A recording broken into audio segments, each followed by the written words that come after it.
When you think about businesses that are selling through the roof, like Skims or Allbirds, sure, you think about a great product, a cool brand, and great marketing. But an often overlooked secret is actually the businesses behind the business, making selling and for shoppers buying simple. For millions of businesses, that business is Shopify. It's home of Shop Pay, the #1 checkout in the world. You can use it to boost conversions up to 50%, meaning way less carts going abandoned and way more sales going through to checkout. Upgrade your business and get the same checkout Allbirds uses. Sign up for your $1 per month trial period at shopify.com/income, all lowercase. Go to shopify.com/income to upgrade your selling today. Shopify.com/income. 5 a.m. I'm up with a crisp Celsius energy drink. Running 12 miles today. Grab a green juice, quick change, and head to work. Meetings, workshops. One more Celsius, no slowing down. Working late, but obviously still meeting the girls for a little dancing. Celsius. Live, fit, go. Grab a cold, refreshing Celsius at your local retailer or locate now at Celsius.com. Close your eyes, exhale, feel your body relax, and let go of whatever you're carrying today. Well, I'm letting go of the worry that I wouldn't get my new contacts in time for this class. I got them delivered free from 1-800-CONTACTS. Oh my gosh, they're so fast. And breathe. Oh, sorry. I almost couldn't breathe when I saw the discount they gave me on my first order. Oh, sorry. Namaste. Visit 1-800-CONTACTS.com today to save on your first order. 1-800-CONTACTS.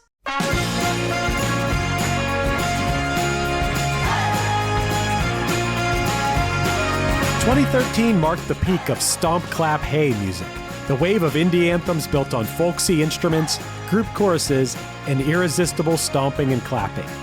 Right in the thick of it was Of Monsters and Men, whose top 20 single Little Talks became instantly recognizable from its opening horn melody alone. The Icelandic band quickly found themselves everywhere, being featured in commercials, woven into blockbuster films, and even performing in a memorable episode of Game of Thrones. But more than a decade later, are they worth checking out? This week, we're joined by podcaster and musician Jake Noonan to decide whether it's time to have little talks with our friends and tell them to listen to more of Monsters and Men.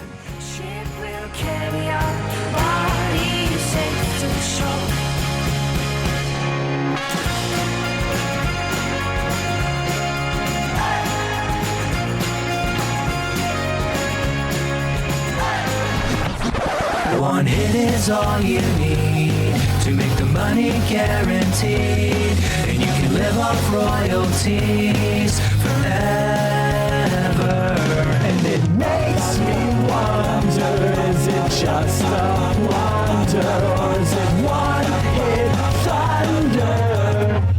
So Jake and everybody out there listening, you all know this song, whether you think you know it or you don't. It's the song which Matt has already, at this point in the episode, played it during the intro, but it's the song that goes doot doot doo doo doo doo doo. And it's so funny because before we started recording this, Matt sent me a YouTube comment that was like, here, what was it, like thinking of all the people out there who are looking for this song but have no idea what it's called, or something along those lines. Yeah, it's like a moment of silence for all the people who cannot figure out the name of this song. If you'd have given me infinite amount of guesses as to what this song, which I've obviously heard so many times, I don't even know where I know it from necessarily. It was just kind of out there in the world being played on things.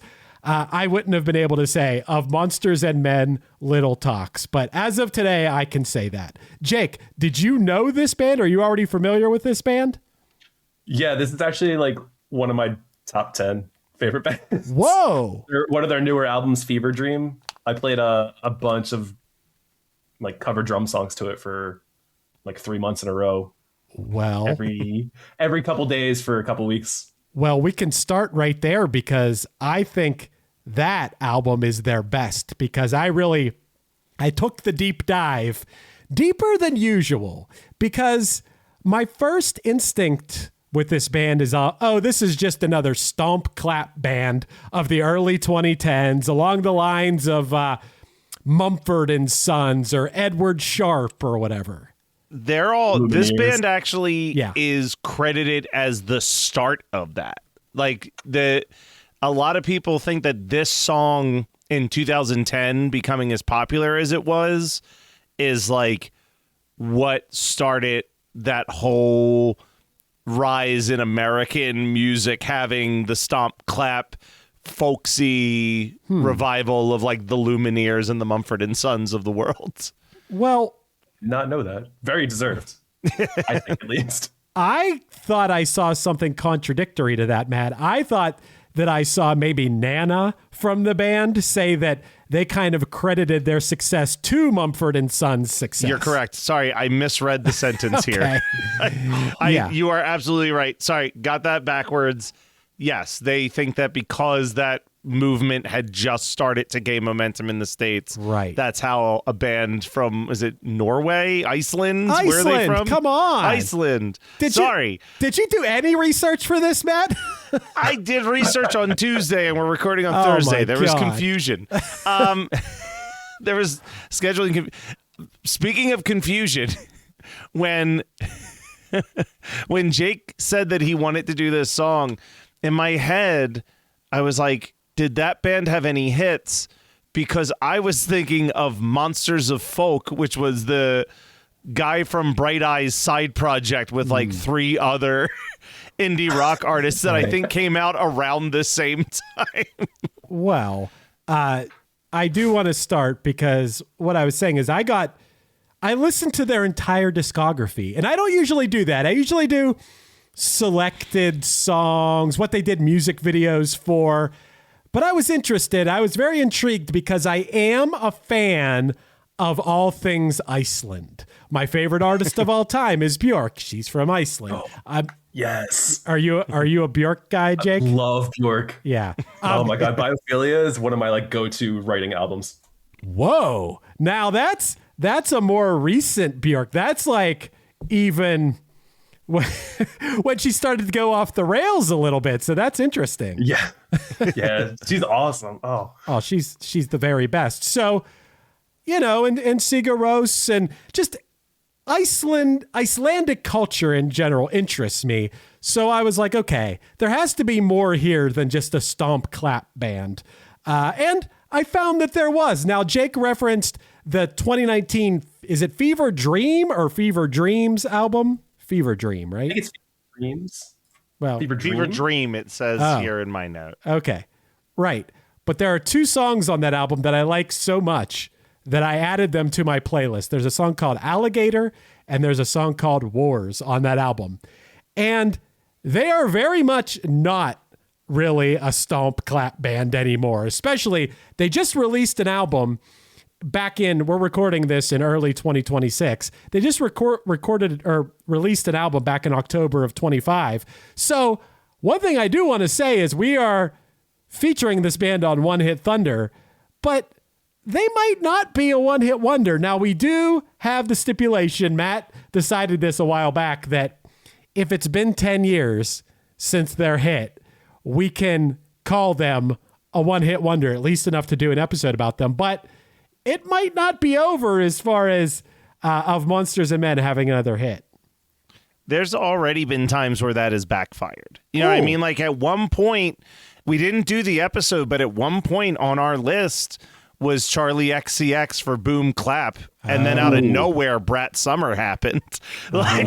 So there is always a chance that the 10-year rule is not set in stone. And Chris, the song that you sent me off their newest album, All Is Love and Pain in the Mouse Parade, Ordinary Creature, I think that was my favorite song I heard by them. That song is awesome. To have like your best stuff coming out in albums 3 and 4, that is a lovely sign to see. Yeah, I think this band really... Okay, let's start at the beginning with Little Talks song. First of all, this is a band that was formed in Iceland in 2010. It was started by Nana, who is the singer, guitarist, and pianist in the band. She performed under the name Songbird, and then she asked her friends to join in with her. And then she has a band full of people with very Icelandic names like Ragnar and Brynjar and Arnar and Christian. I would just love to hear Matt try to pronounce their last names. I would have enough trouble with it, let alone Matt. No, we're gonna avoid that. But within a few weeks of playing together, they won. I'd love to see you pronounce this too, Matt. I'm staring at it with fear. So you go ahead and say it, Chris. They won the Music Tilranir, an annual music competition in Iceland, which would be so fun to see the Music Tilranir. I'm sure you'd see a lot of interesting acts there, but they won this big music competition in Iceland, and they were invited to perform at the 2010 Iceland Airwaves Festival. And it was shortly after that the Seattle-based radio station KEXP recorded them performing the song Little Talks from Ragnar's, they call him Raggy, I guess, from his living room. And that recording went viral. Now, I don't know if have you guys seen these KEXP videos on YouTube? I've definitely seen them before. No, I recognize those call letters. I know that they've definitely had a fair share of viral moments for music. There's a couple of these radio stations. I thought there was one in Philly, but do these really nice, well-produced in-studio sessions, which are kind of like their version of a Tiny Desk concert or something. And you'll see, right? And it's really nice. Yeah. The best ones, and there was a series of albums released for this, was back when Y100 was the alternative rock station in Philadelphia throughout the 90s. They would do a thing called the Sonic Sessions, which was that they just had this studio. It was like a small concert venue attached to the radio station that could fit like 50 people. And it would be like Ben Folds 5 performing for these 50 Philadelphia radio fans. And they kept all those recordings and put out like, I think 12 compilations of like highlights from all of those recordings. But one of the cooler ones, just while we're talking, because I don't know when we'll talk about the Sonic Sessions again, they actually have on, I think it's Sonic Sessions Volume 2, it's the last ever performance of In Excess before, like, the lead singer passed away like 2 days after that performance. So they put Love Will Tear Us Apart as like the closing track on that particular volume from that Sonic session. But they had some really cool, radio stations that are able to do this. It's always really cool. I think the college radio station XPN would do, past guest Jonathan London, when he lived in Philly, would do WXPN shows where it was like Midtown, Blink 182, et cetera, in the mid 90s in the radio station studio as well. But those are the ones I can think of. But no, I've 1000% been looking up bands' live videos and seen the like live from KEXP, like in the parentheses, right beside it quite a few times. Right. So this was a big part of them catching on. And then by February of 2011, they recorded their debut album in Iceland. And then, hey, Philly fellas, Philly's Radio 104.5. Now, what's 104.5? Is that like your modern rock station? It's like top 40-ish with a little bit of a rock lean. Okay. You know what I mean? No. Like it used to be like a really good station to find the newer artists coming out, and like the more like alternative indie, like you would hear things like the Lumineers start if you're in Philly, like on 104.5. And they also had that like, where was it? It was that outdoor concert that they would put on like multiple times throughout the summer. Oh, I don't remember that. I know that there's the Camp Out for Hunger thing that Preston and Steve do for MMR, but I can't remember what 104.5's shows are. But I would say that they're like probably they would be like one of the 5 most popular radio stations in Philly, though. I would venture to guess at this point. Okay. Yeah, they kind of just sifted into like top 10s. Yeah. Well, they're the station that took the chance on Little Talks, and other radio stations followed suit, and it propelled the band to nationwide popularity. And this song, Little Talks, peaked at number 20. So it just made our what we normally consider a hit is within the top 20. It made it there on February 16th of 2013. And to put yourself in a little bit of a headspace of what was going on in the world of music at that moment, that week, here are some other popular songs you may have heard if you heard Little Talks on the radio. I Knew You Were Trouble from Taylor Swift. Beauty and a Beat. Okay. Beauty and a Beat by Justin Bieber, Nicki Minaj. Don't You Worry Child by Swedish House Mafia. Here's one that puts me right back there. Locked Out of Heaven from Bruno Mars. Man, is that a good song? That song's unreal. Like, I love that song. This Makes Sense. Ho Hey from the Lumineers. Thrift Shop from Macklemore and Ryan Lewis. I Will Wait by Mumford and Sons. So this is spot on the moment that bands, the only thing you needed here, and I don't know what year they were, would be if Edward Sharpe and the Magnetic Zeros were also here. That would be. I think it was this same year or like a year after. Like, yeah. And then the one other I made note of was Carry On from Fun, which isn't really this style of music, but I could see. It's adjacent enough. Yeah. There's some overlap. Yeah. It's adjacent. Yeah. And when I was listening to, the discography of Monsters and Men, I will say that I knew there were going to be songs I liked. And it was in more recent. It was from like 2019 onward. Now, this first album, it is very folky. It sounds like something that was written in the hills of Iceland or something. And there's a whole lot of, when I say stomp clap, there's also a whole lot of, hey, like a group of people going, hey, that, like every song they do that. And that's a little bit outside of my personal taste in music, but I knew that there was a lot of potential that this band would in their later years write music I like. And I think that they just got they got away from the folky and they got a little bit more modern pop.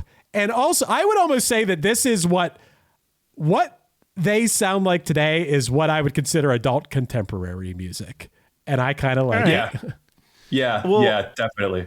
I think to go back to what you're talking about, though, something that's worth keeping in mind is, as we've said, the band is formed in 2010. We don't have a specific date of when in 2010, but let's just throw out there that it's like March or April. We'll assume that it's like a couple months into the year. This song is playing on the radio in August of the next year, and the album's out in September of the next year. So I could understand, especially if the starting point is this guitar player, piano playing singer who's maybe more folksy. Yeah.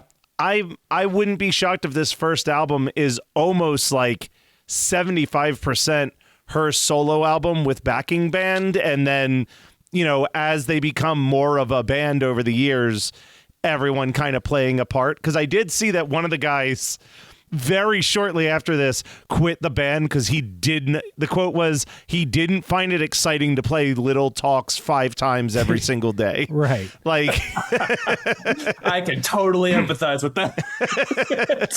At the same time, though, if you go from the band starting in 2010 to by the time 2012 rolls around, you're playing at Newport Folk Festival, Lollapalooza, Reading and Leeds. You're playing on PBS, and you're playing at the first ever Boston Calling Music Festival in 2013, playing Glastonbury. I could probably play the same song 5 times a day and enjoy it if it's that much of a whirlwind of Yeah. But if you don't have a connection, if you're just a player and you don't have a connection to the writing of it, maybe I could see that, but I don't know. I wouldn't look a gift horse in the mouth, especially if you're from Iceland and you're not. Yeah. I mean, Iceland seems amazing to me. I want to visit there someday, but you're kind of secluded. There's only a few bands and artists that have made it out of Iceland and become huge household names. And it's so funny that we'll get to this later, but even Björk, she's obviously an iconic artist and legendary, but this song, Little Talks, is way higher on the charts than Bjork ever was. Yeah. I did not know that. The other thing that I think is interesting, you're talking about all the festivals that they played at, right? But like every once in a while, I think that there's a band that we talk about that's a one-hit wonder band that regardless if they only had one charting hit, they caught the ear of people higher up, whether it's like just huge music nerds latch on to it or whatever. It really feels like whatever their songs were, they found their way into so much pop culture and media after Little Talks. When you look at these are things that the song Little Talks is not in, but other songs by them were in the iPhone 5 introduction video, the trailers for movies like The Secret Life of Walter Mitty, the Hunger Games they were on a Hunger Games soundtrack. They're on the soundtrack for The Walking Dead.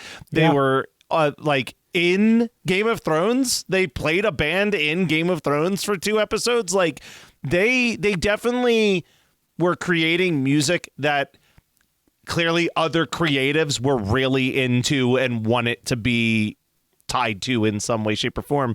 And I think that explains why some of their music videos are really cool and artistic as well. Like they feel like an artsy band for artsy folk. And it makes sense that people who made a lot of TV and movies were really, really into what this band was doing. Yeah, absolutely. I also think it's partly the community building that happened in like the era, because like 2010s, you had a lot of like street like advertising for people. You'd have street teams for like different bands and artists. Warped Tour was still a thing, and it was like coming to its dying off point in a sense. So like it was before everything got kind of commercialized. So there was a little bit more of a blend between like Warped Tour, for instance, and like the artists. They were like, what do people really want to listen to? Yeah. I also think that they benefited, and I don't know who was the one. I don't know if it was, you know how if you'll think of a joke, I'll hear stand-up comedians say this. You think of a joke and you didn't rip somebody off. You just had parallel thoughts, and one will accuse the other of stealing their joke, but they'll be like, no, this was just an obvious joke we both made.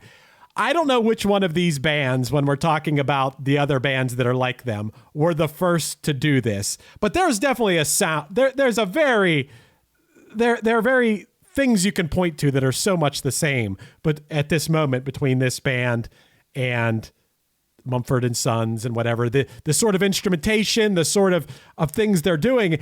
And it was very much at this exact moment when you look at these charts. And although I definitely prefer this, it reminds me of the very short-lived, we've talked about it on this podcast. Matt has a different opinion on it than I do, but the late 90s, there was the swing thing that lasted for like 6 months. A year? Like swing took off. And we missed something important in that episode, by the way, Chris. I'm not sure if you heard me mention this when I was on our Squirrel Nut Zippers episode. Oh, okay. I'm not sure if you heard me clarify this on Never Mind the Music when I was a guest on their show, but that episode, I kept saying that the swing revival kicked off with the Gap Jeans Jump, Jive, and Wail commercials. But what I forgot about was 2 years before that, Jim Carrey's The Mask comes out. Right. With an all swing soundtrack that I think is actually the catalyst. And I'm mentioning that because I also have a theory about the Stomp Clap Hey movement, that a lot of those people, when you look at their ages, were in their teens 10 years earlier when Oh Brother Where Art Thou exploded and had this huge Americana resurgence. Wow. And I think that there was this whole generation of high school kids who really liked that movie, artsy high school kids who liked that movie, got sucked into this like Americana sound, and all parallel thinking were like trying to blend this old sound with a new sound at the same time. And there's only so many ways you can modernize Americana. So I think the Stomp Clap Hey thing just kind of felt like an easy way to do that for a lot of bands at the same time. That's an interesting theory. I know that soundtrack was huge. It wasn't a part of my life, but when we look back and we talk about it, it does seem to be a big thing. I was just going to ask that question, actually. When you see it's on, here's the one thing that makes sense. You brought up the Game of Thrones thing, and they played like, oh, you know what? They're in the episode. They're in the Hold the Door. They're in the episode as musicians, yeah. But they're in the Hodor episode. Which is, I have to go back and watch that and see them. But that makes sense to me, that just their sound and the instruments they play, it makes sense to be in that, whatever that Age of Dragons is. It's always funny that when people talk about that as if it's like, oh yeah, the Middle Ages, you know, back when we had dragons and stuff. But whatever that fictional time frame was, for some reason they seem to make sense. Maybe it's because the instruments could all be played without electricity to a certain extent, you know, in one way or another. There is a sort of acoustic element and brass element to them that this band could theoretically play in the middle of a field somewhere. You know, not on the recording. The Renaissance Fair or something too. Yeah, it's a Ren Fair band for sure. Yeah. But they could be like a traveling like troubadour group or something. Wow, exactly. Imagine like a D&D like bard campaign going. That's such a good point. I didn't think about this. This is, you guys said it. Even the name of the band, they're like a Ren Fair band. Yeah. At this early in their career, the way they sounds Ren Fair-ish. Was there I know that the Pittsburgh Renaissance Festival that happens in like late August, early September or something. It takes place 10 minutes down the road for me, and it is huge.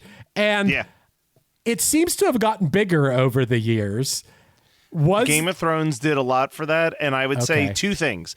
Game of Thrones definitely had that surgence, and also, speaking as someone who's worked with a lot of high school age kids, Stranger Things and the conversation about D&D around Stranger Things really sparked an interest in younger kids in Dungeons and Dragons, and that leads into Lord of the Rings and all of the other like medieval fantasy stuff that derives from. So I definitely think Ren Fairs are really reaping the benefits of the last 10 years of what media has been portraying lately.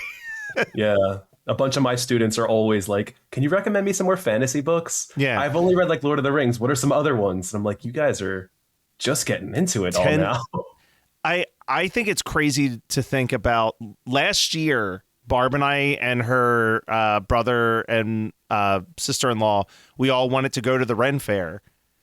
And it was the first time that we found out that it can sell out. Like all of the previous years that we were like, oh, let's go to the Pennsylvania Ren Fair. You just like hopped in a car, drove there and bought your tickets at the front gate. And we were planning to do that. And at the last second, we're like, well, let's just to be sure. And it was like, oh, it is sold out for the rest of the month because so many people. So fast.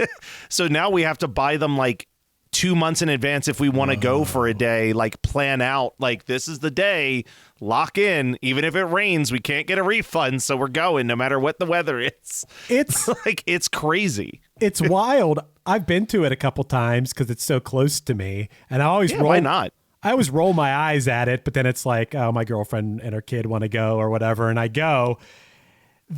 I'm assuming this is all over the place. The whole place that the Ren Fair takes place, it completely exists only for the Ren Fair to be there for a couple weeks every year. Whole property exists with all the stands and buildings and structures just for that. And then is it the same? Are there a couple traveling companies? Is it all the same company that travels around? No, I think it's all different ones because I had a friend who was an employee for the New York Ren Fair exclusively. But like, I think it depends on the size of the city and the size of the demand because Pennsylvania, I want to say Pennsylvania's Ren Fair is like April until October. Like it's like half the year. And I know New York is similar. Like Lancaster is a massive one. Oh, yeah. Lancaster sounds like ground zero for Ren Fairs. Pretty much. When I say the Philly Ren Fair, I'm referring to Lancaster specifically. Like, you know how like Pennsylvania, this lower area, Pennsylvania, everything's just Philly if it's within 2 hours from Philly. Right. Jake, are you in Lancaster? Sorry, I should have clarified that. Are you in? I'm actually. I go back and forth between Vermont and Philly. Okay. Gotcha. So right now I'm in Vermont, but gotcha. Okay. half the time I'm in Philly. I gotta say, Vermont feels like a place where a lot of people like of Monsters and Men, just from having been there a couple times. Yeah, there's actually, I'm at a boarding school, and it's like a very like farm to table style boarding school, like very rural, and there's a really good music program. So they have at the end of the year, all the kids can do like a presentation and whatever they wanted to work on throughout the year. This kid comes up with his like acoustic guitar, harmonica, like ready for his mouth. He's wearing like the stuff you'd see from like a Mumford and Sons show. Overalls, everything, like goes up barefoot, plays the exact same kind of style I'd expect from like Mumford and Sons, but modernized with a lot of like finger picking and like all these like little diddlies. And I was like, how are you? What is going on right now? This is coming back. I'm so excited. You've been waiting for this for 10 years. I don't. Yeah. Did it go away? I have a question. Why do I know this song? So why do I know that horn melody from this song so well? Because I see these things listed here. Look, the iPhone 5 video and the Secret Life. I never saw Secret Life of Walter Mitty, and that's a different song. That's Dirty Paws. Sinking Man was The Walking Dead. On the Walking Dead soundtrack. Silhouettes was in the Hunger Games. So this little talk song isn't in any of those things. Why do I know this? Was it used in a lot of commercials? It was in a Coca-Cola commercial for sure. Oh. Yeah, I was going to say like commercials, if you were walking around like in the mall or something back then, passing by some speakers, hearing it, if it's top 10, driving in the car, have the radio on, passing through stations. It's almost like once that horn melody ends, I almost expect the song to go like, Mom and Dad in Arkansas, whatever the lyrics to that song, the Edward Sharpe song. I still love my mom and pa. Yeah. I forgot about that song. Yeah, it feels like the same song to me. But I'll bring it back around. I feel like this band got way better when they got a little bit away from that. Like that sounded like a sort of trend at that moment. Yeah.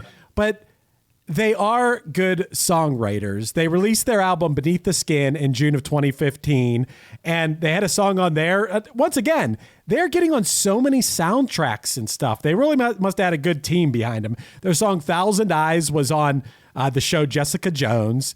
In 2015, they also toured North America. This is around the time where they were on Game of Thrones in the Door episode, which if you haven't watched Game of Thrones, I refer to this as the Hodor episode, but this is like one of probably the top 10 most famous episodes, maybe top 5 behind the Red Wedding and whatever episodes of Game of Thrones. And they're in it. A couple years later, they became, by 2017, the first Icelandic group to reach 1 billion streams on Spotify. 1 billion is such a big number. And also, I mean, first band, I assume that Björk probably has 1 billion streams at this point, but I was surprised it wasn't Sigur Rós. They didn't have 1 billion.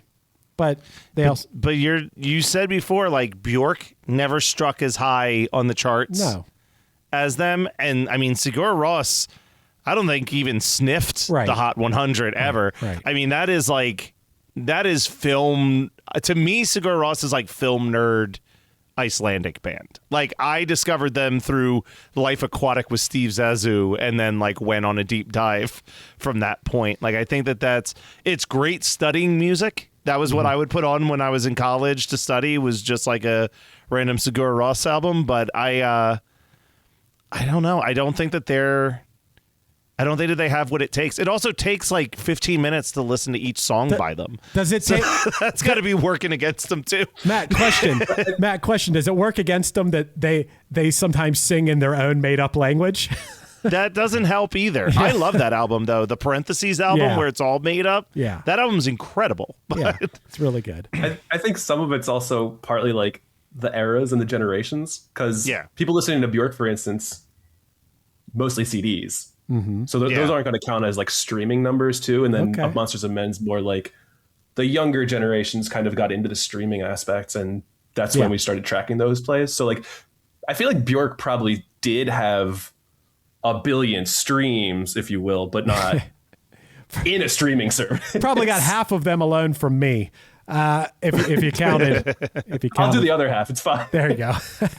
By May of 2018, they released the single Alligator. This is one of the songs I talked about that I love. And maybe Jake did a drum video or covered on drums or something at some point.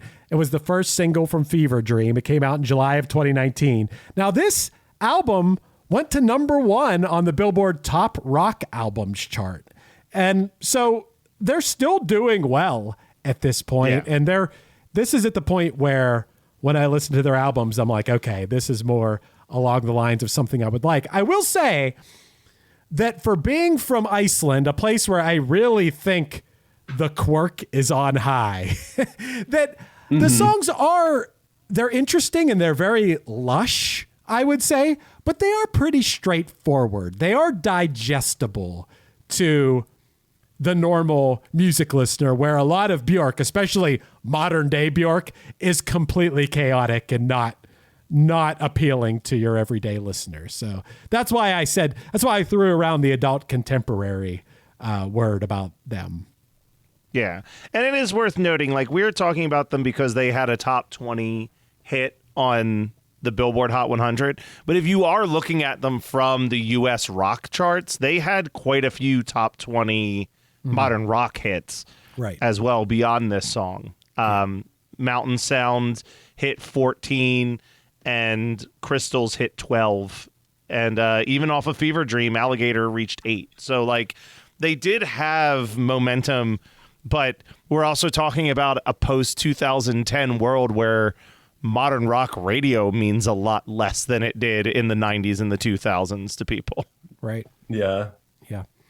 You know, and this band, I still like, I feel like they're getting better because this newest album, I actually sent it to my band today when I was preparing for this newest album, crazy name for the album, All Is Love and Pain in the Mouse Parade, which came out in October of 2025. The first single was a song called Television Love. That's one of my favorite songs I've heard from them too. Pretty emotional. Once again, I'd use that word lush, very lush production, very, very pretty. And that's why I asked the question, is it unfair to call them one-hit wonders? Because when I hear that album and these songs on this album, it's still new. Some of these songs might still be released as singles with like a push behind them. I think there's a chance this band still might have their highest charting song ahead of them, maybe this year. Yeah. I mean, it could be. Listen, I would love for that, honestly. I would love for us to do an episode on a band, and the same year that we did the episode, they break all odds and have like a second huge hit or bigger hit 15, 16 years later. That would be amazing to me. It could happen. I was thinking about who's the... I think he's Irish, the Irish guy who had the big hit, and then it was like 10 years later, he had a #1 hit again. Like, Hoosier. Hoosier was the other one that we had to... Hozier we had to remove off of our list because of last year. He is good. He's so good. But dude, he had a #1 hit like 10 plus years ago. I think a lot of people thought of him as a one-hit wonder, and then it was just like last year or the year before, he had another #1 hit out of nowhere. He's very, very good. Hoosier. Hoosier. Hozier. It is unfair. There are a lot of artists out there that have a name that is very unfair to people. That's working against Matt Kelly's tongue. Oh, absolutely. But even me, like, people, I kind of sound pretentious. Like, to be honest, I've brought this up before, but Jake, we're saying Björk wrong, right? Oh, yeah. Sadly. It's Björk. It's not an or sound, it's an sound. And even Björk, there is like an extra little Icelandic kind of thing we don't do. It's like Björk or something like that. So we're always mispronouncing her name. I feel pretentious Justin Vernon's one of my favorite artists in the world. It's Bon Iver is how you say it. But then sometimes I even I feel like I'm being pretentious pronouncing it correctly. People want to say Bon Iver or whatever. Like Listen, yeah. I feel that way anytime I say Cigar Ross. I don't know if I love the band and I don't know if I'm saying, I say Cigaros. I still am not confident on if I'm saying Sufjan Stevens correctly. I thought it was Sufjan. Sufjan. Or am I completely wrong? No, I think it is Sufjan. That's what I mean. I have no clue how to pronounce that first name. I got a good one for you guys. Is it MGMT or management? Yeah. That is a tough call. I think it's supposed to be management. I know. I say MGMT. And I love the band. I think... Yeah, culturally, I think we got so used to just seeing MGMT. So everyone's like, have you heard that new band, MGMT? Right. Nobody's like, have you heard management? Like, I'm going to Google management. That's not going to show that band. It sounds like a different band. Maybe. It's like Paris with the A is the V. And you tell people Paris. Oh, yeah, right. That thing, I'm good on that thing. The changing one of your churches does the same thing. It's, I mean, all these bands we're naming are very popular. Is it part of the allure to have some strange name? Like you feel like you're in the club if you pronounce it right. And then if you like the band, you can laugh about the people who pronounce it wrong. I don't know. I'm in a band called Punchline. People don't usually get that one wrong, but. That's true. Yeah. Maybe we did it wrong. It should have been P, V, and C or something. Make the L like upside down or something. Right. 7. Right. Hey there, One Hit Thunder listeners. Are you ready to take your music to the next level? Well, get ready to rock because this episode is brought to you by DistroKid, the ultimate digital music distribution service for artists like you. With DistroKid, you can easily upload your songs or albums to online stores and streaming platforms like Spotify, Apple Music, and YouTube Music, reaching fans all around the globe. But that's just the beginning. DistroKid offers a ton of awesome features like Hyperfollow, which helps you promote your releases and get pre-saves on your songs all for free. But wait, there's more. The DistroKid app is now available on iOS and Android. With the app, you can manage your releases, track your streaming stats, and even withdraw your earnings, all from the palm of your hand. And for those looking to perfect their sound, check out Mixia. This powerful tool allows you to put the finishing touches on your tracks in minutes, ensuring they sound polished and professional every time. But that's not all. DistroKid has just launched a brand new feature called Instant Share, allowing you to easily share large files securely with collaborators, producers, and more. With Instant Share, you can keep your music streaming at the highest quality while making the best impression possible. So what are you waiting for? Elevate your music career today with DistroKid and unlock a world of possibilities. Possibilities that I know all about because I've been using DistroKid for years. It's seriously great. If you haven't used it before, you're going to love it. And One Hit Thunder listeners get an exclusive offer, 30% off your first year with DistroKid by signing up at distrokid.com/VIP/OneHitThunder. That's distrokid.com/VIP/OneHitThunder. This episode is brought to you by State Farm. Listening to this podcast? Smart move. Being financially savvy? Smart move. Another smart move? Having State Farm help you create a competitive price when you choose to bundle home and auto. Bundling, just another way to save with the Personal Price Plan. Like a good neighbor, State Farm is there. Prices are based on rating plans that vary by state. Coverage options are selected by the customer. Availability, amount of discounts and savings, and eligibility vary by state. Ever feel like your brain just won't click? Onnit Alpha Brain is a daily supplement engineered to support memory, focus, and mental speed. Made with science-backed ingredients, Onnit Alpha Brain helps you lock in, tune out distractions, and stay sharp. See what your brain can really do. Visit onnit.com and shop Alpha Brain to unlock your next level. That's ONNIT.com. Put down that smartphone and listen to me. I'm Matthew Milligan, professional musician and lifelong Weird Al fan. Each week, I'm joined by professional podcaster and close personal friend Matt Kelly to take a dive off the deep end into the vast career of pop culture icon Weird Al Yankovic on our show, Weird Algorithm. Along with some very special guests from the worlds of music and comedy, we tackle every song, every television appearance, and every bit of sketch comedy Al has produced in chronological order, covering the good old days of My Bologna and Eat It, the fun zone of tacky and white and nerdy, and everything in between. As we go, we're ranking the songs, albums, and music videos in the hopes of creating the ultimate guide to a career bigger than the biggest ball of twine in Minnesota. So the next time you're having one of those days, stuck in a traffic jam, wondering why does this always happen to me, just kick off your sneakers and stick around for a while because we've got it all on Weird Algorithm, available wherever you get your podcasts. And now you know. Was that enough references? We're going to talk thunder or blunder here, but before we do that, do you guys want to play a game? I always want to play a game. Always, Chris. yes. So games are fun. This is same as always. If you can get it without the multiple choice, you get 2 points. If you need the multiple choice, you'll get 1 point. If you try to answer without the multiple choice, but you get it wrong, so if you're confident and you think you know it, you're taking a risk because you'll get -1 if you get it wrong without the multiple choice. So, if you know it, go for it. If you don't, maybe wait for the multiple choice. To buzz in, Matt, for you to buzz in, you say monsters. Jake, if you want to buzz in, you say men. Those are your buzzers. Okay. All right. Can I preface this by saying I was never good at taking tests or quizzes? Well, that's all right. I'm a teacher. Spoken like a true teacher. I'm still rooting for you, Jake, because I'm always rooting. I appreciate it. I'm always rooting against Matt. I like Matt otherwise, but not when it comes to games. He thinks he knows it all. All right. Question 1. This 2021 Icelandic folk horror film was described as slow-moving and inarguably nutty by Jeanette Katsoulis of the New York Times. Men? Go for it. Can I ask if 2 of the multiple choice are between 2 movies?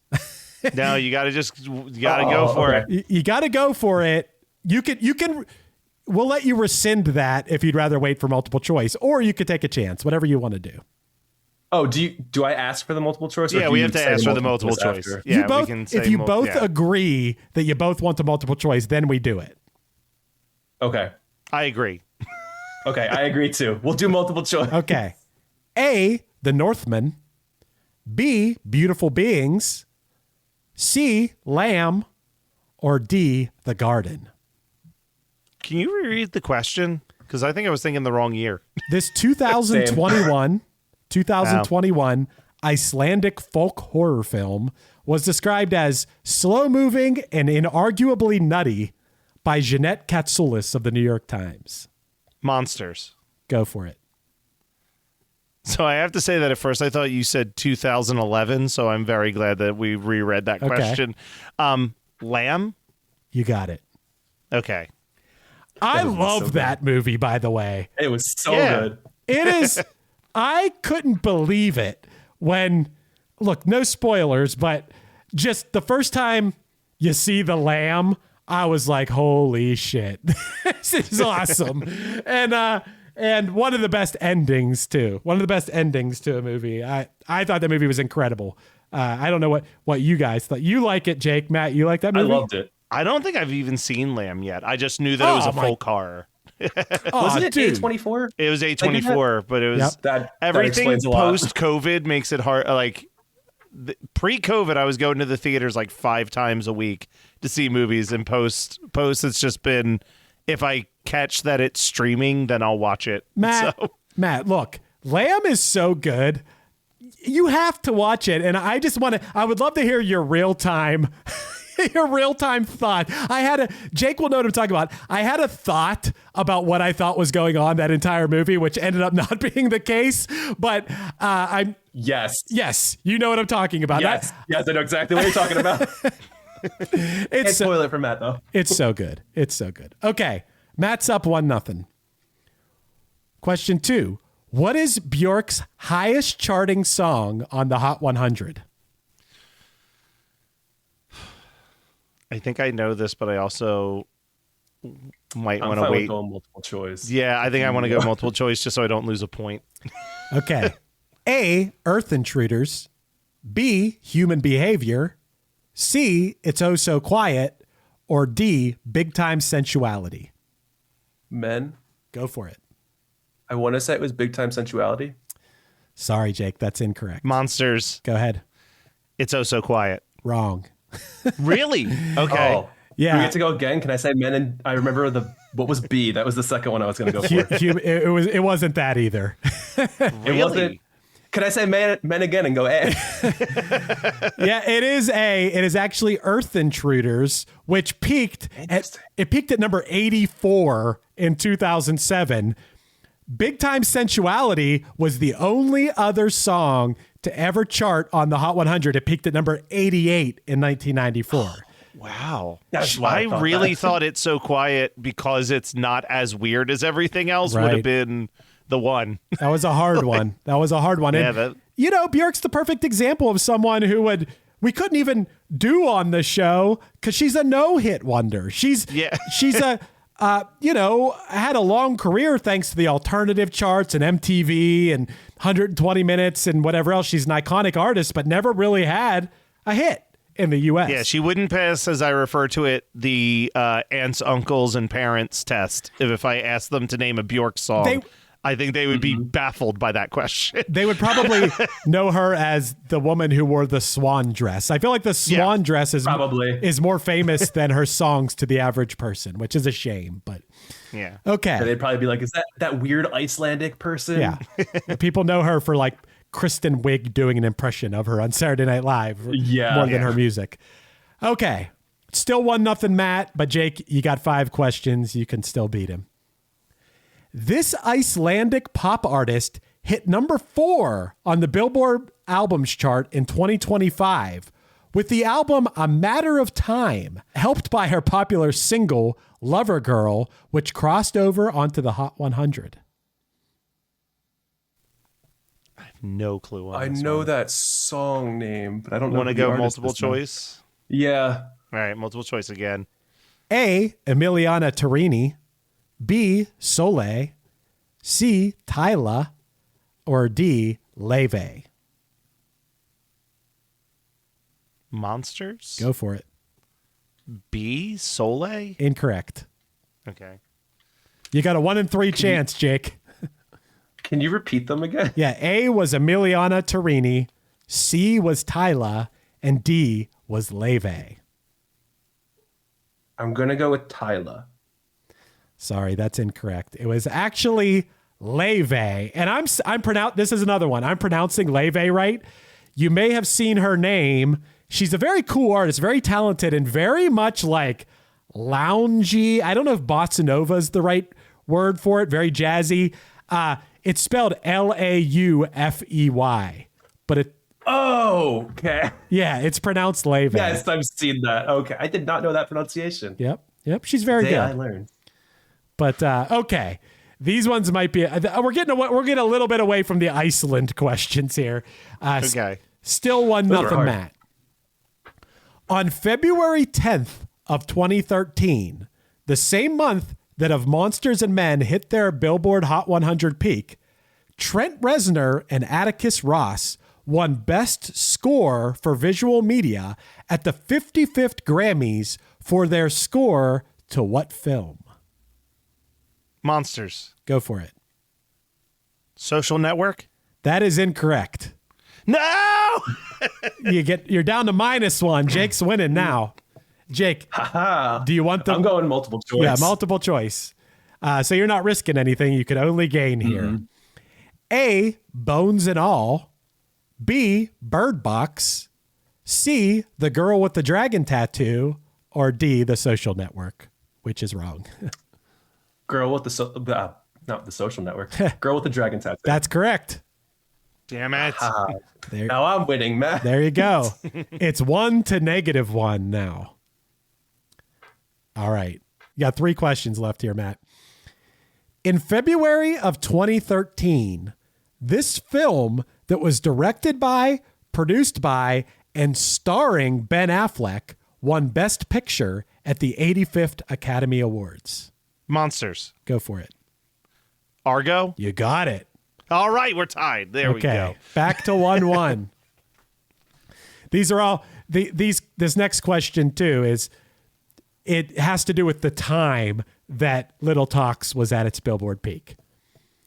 In February of 2013, Christina Applegate married bassist Martin Lenoble, who is a founding member of what alternative rock band?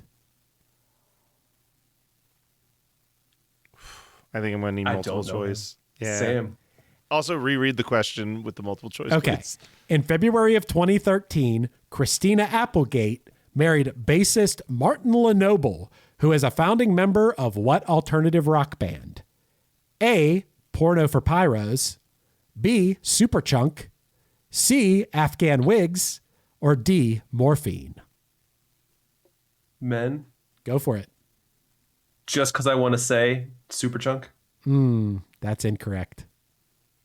I'm going to go with, what was C and what was D again? C was Afghan Wigs and D was Morphine. I'm going to go with Afghan Wigs. Sorry, it was actually Porno for Pyros. Really? Yep. Okay. Did not expect that. I thought that they were a super group, so I just immediately eliminated them from the options. Yeah. Were they I mean, I know Perry Farrell was their singer, but I didn't know that anyone else was like, that it was a super group. I don't know. I'm curious. There's no more Porno for Pyros related questions, right? I can look that up. No, I guess it's just what he did after that. I thought it was noteworthy for like a bunch of different alternative rock people. Okay. This is gonna decide it all. We got one question left. Dirty Paws by Of Monsters and Men was featured on the soundtrack to the 2013 film The Secret Life of Walter Mitty, which stars Ben Stiller and which comedic actress? Oh, actress. I've seen this movie. I think I even own this movie, and I do not remember this. Multiple I'm blending choice. So many people's faces together for that role now. Yeah, multiple choice. We want to go multiple choice there, Jake? Yeah, multiple choice. All right. A. Kristen Wiig. B. Maya Rudolph. C. Zoe Deschanel. Or D. Kate McKinnon. Monsters. Go for it. I think it's Kristen Wiig. A. You got it. Matt wins again. Whatever. Jake, you gave him a good run for his money. I respect you. I tried. You earned my It's respect. like a hockey score, though. 2-1. That might be one of our lowest scoring trivia games. To be fair, those are some pretty hard questions. But now you're both 7 questions smarter, as hopefully all our listeners are. And now we're at the part of the show. We'll start with Jake. Of Monsters and Men, I think I know where you're going with this. Did they bring the one-hit thunder, or were they a one-hit blunder? What do you think? I feel like you definitely know that I'm going with one hit thunder, but also not even a one hit. Yeah. Because like we were saying, multiple. Thunder. Just thunder in general. Yeah. Nonstop. Yeah. Matt, how do you feel about it? I mean, I agree. I've talked about this before, but to me, the entire point of this show, from the second I texted you to start it, was hoping to expose people to bands that they may have written off for their singular hit. And I think that this is one of the best examples that we've had in a long time of a group where abso-fucking-lutely, if the only song you know by this band is Little Talks and you either liked it and never dug deeper, or you wrote that song off, check out what this band has been up to over the last 15 years, because they have really evolved. And I agree with you, Chris, that the newer stuff that they're doing is awesome. Yeah, I would say, so we got 2 thunders so far, and I think we're going to be certifying this one thunders, because I would have thought I'd have come into this episode, because to be honest, Little Talks, it's not that I hate it, but I don't really like it. I find it a little annoying and just reminiscent of the other bands that sound like that I'm not really a fan of. And what I discovered was this band just got better and better and better, in my opinion anyway. They became more and more something I would listen to. Even I tend to like stuff that's a little bit more avant-garde than this. Either you have to be, for me to like it, you have to be over the top pop or kind of strange and avant-garde. And they kind of walk a line of being what would normally be a little too straightforward for me, but I just think they're really good. I thought musically, I found the textures and the way the recording sounded very interesting. I actually listened, I was listening to them on the treadmill and I had the lyrics popped up that go along as you're listening to it. I thought lyrically they were strong, musically they were strong. I like the back and forth between the male and female voices in the band. I think they use it well. I kind of prefer when Nana's singing, to be honest. The songs where he is prominently featured, I don't like as much, but when she's prominently featured, I tend to like it a little bit more. She was the beginning of the band. She is Songbird, of course, as we all know. Nana as Songbird. And I would say Thunder for sure, Certified Thunder. And I'm glad that we did this episode for the same reasons Matt said. I do want to also throw out there, I think I'm remembering this correctly, and Jake, remind me if I'm wrong. I just thought of this when Chris mentioned that he either goes really, really pop or not. Jake, were you the one that asked if we counted Carly Rae Jepsen as a one-hit wonder? Okay. Do you really want me to go real deep into Carly Rae Jepsen? 'Cause I will. I could go. It's one of Chris's favorite artists. That's why I met between the Bjork and now the Carly Rae Jepsen of it all. I'm like, okay, you guys might be friends. It's funny that, with her, I guess Call Me Maybe was, it seems to me like some of those other songs were hits though. But maybe they were just hits to me. Listen, we did an episode all about this already, but I think Call Me Maybe is one of her worst songs. And I love Carly Rae Jepsen. I have been to see her 3 times. Nice. Emotion's one of the greatest albums. Oh, it's so greatest good. Pop albums, I should say, ever made. Hands down. To be honest, I love that Emotion. I love Emotion. I've been so tempted. I always get this anniversary vinyl edition of it with like this really cool design. It's always pushed to me and I always I'm always resisting buying it because I love her. But to be honest, my favorite album from her is Dedicated. Which one? A or B? The A. I like the B too. Oh, okay. I like B too, but like just so many of those songs, No Drug Like Me, Party for One. Like I love that album front to back. And it's funny that so good. I don't think he still does, but a dude I know who played bass in a band we knew was her bass player for like her touring bass player for years and years. And I would always see him post touring band's awesome. Yeah, I don't think he still does it. But before we sign off, Jake, you are both a musician and a fellow podcaster. Do you want to take a couple seconds to talk about Danger Club and your podcast, Nerding Out on Neurodiversity? Yeah, definitely. So I co-host and produce a podcast, also on the Geekscape Network, with Dr. Matt Zakreski. It's called Nerding Out on Neurodiversity, and it's all about like what is neurodiversity in the world of psychology. I'm a teacher background, humanities, gifted education, twice exceptionality, ADHD, all of those kind of fun things. So on the podcast, we get psychologists, teachers, average people who are just like, I just heard about autism, for instance, because my kids got autism and I don't know what it is, but here's my experience.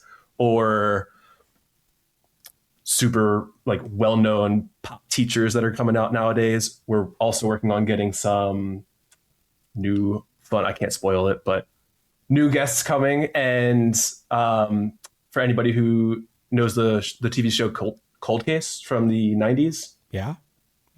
Catherine Morris, the main actress, she was just on with us not too long ago. Nice. She was amazing, super emotional episode. Like, loved talking with her. That's awesome. So that's our podcast. And then on the other side, I play drums in a band called Danger Club. We're a local like Philly pop punk alternative group. That's my dog Mac and Cheese. But we've been around for a while, and I've never had as much fun playing in a band or live, and I've been in a bunch of bands, been doing music live for a long time. I've done it in like high school, college, post-college. It's the most fun. I love being in our band so much. You guys are go great. Listen to Danger Club. If you guys like the music of most of the artists that join us on this show, you will be a fan of what Danger Club does. Yeah, you guys are great. I've known you guys for years because Matt first introduced me to you guys, and you guys are great. So, and thanks for coming on, man. Whenever. Especially for a Carly Rae Jepsen 2.0 episode. I'm just saying. A second Carly Rae Jepsen episode.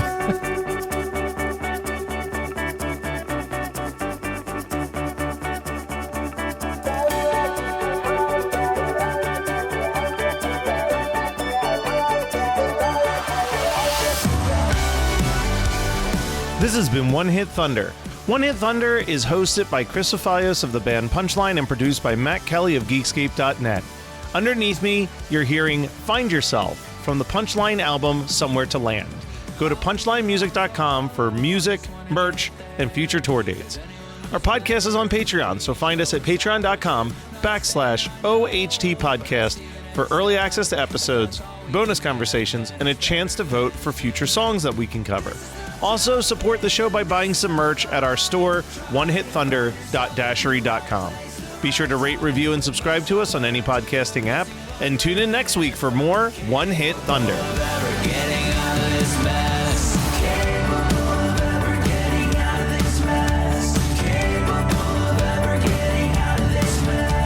When did everybody get so good at everything? I'm just over here trying to keep my house clean. I have an eye flow, man, it's up and it's down. I'm wondering if this is why people leave town. You're listening to the Geekscape Network. This President's Day, upgrade the look of your home without breaking your budget. Save up to 50% site-wide on new window treatments at Blinds.com. Blinds.com makes it easy with free virtual consultations on your schedule and samples delivered to your door fast and free. With over 25 million windows covered and a 100% satisfaction guarantee, you can count on Blinds.com to deliver results you'll love. Shop up to 50% off site-wide plus a free professional measure during the President's Day mega sale happening right now at Blinds.com. Terms apply.